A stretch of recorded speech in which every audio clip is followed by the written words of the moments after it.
السلام علیکم ورحمۃ اللہ وبرکاتہ۔ ناظرین و سامعین، آپ دیکھ رہے ہیں ہم نے پچھلی مرتبہ بھی صفائی کے بارے میں مہم شروع کی تھی کہ گندگی کا خاتمہ کریں، کراچی کو ہرا بھرا کراچی بنائیں اور کلین کراچی بنائیں۔ یہ گندگی کا ڈھیر آپ دیکھ رہے ہیں، ان کے نقصانات کے اوپر آج ہم بات کریں گے۔ اس کے نقصانات، سب سے پہلا نقصان، جب ہمیں اور آپ کچرا پھینکتے ہیں تو اس سے معاشرے میں آلودگی پیدا ہوتی ہے، اور جب ہم کچرا جلاتے ہیں سب سے پہلے جلانے والے کو اس کا نقصان پہنچتا ہے، اس کو سانس کی بیماری،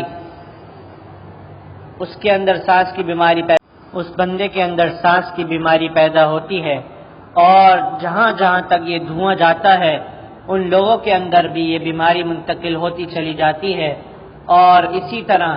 جن لوگوں کو یہ بیماری نہیں ہوتی وہ بھی اس بیماری کا شکار ہو جاتے ہیں۔ اور میرے بھائیوں،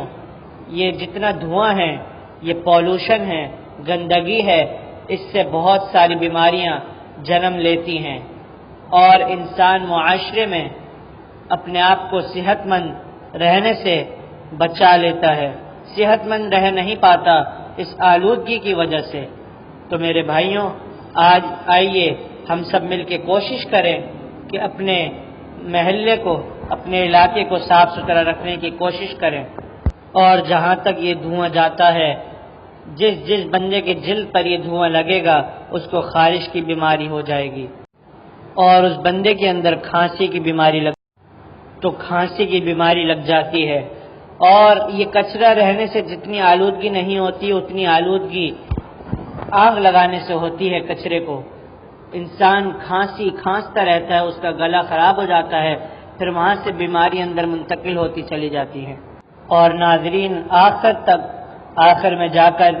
یہ بیماری اتنی بڑھتی ہے کہ کینسر تک پہنچ جاتی ہے، اور یہ کینسر انسان کی جان لے لیتا ہے۔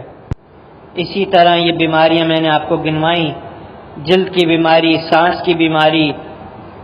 چڑچڑاہٹ کی بیماری، جلد کی بیماری، خارش کی بیماری۔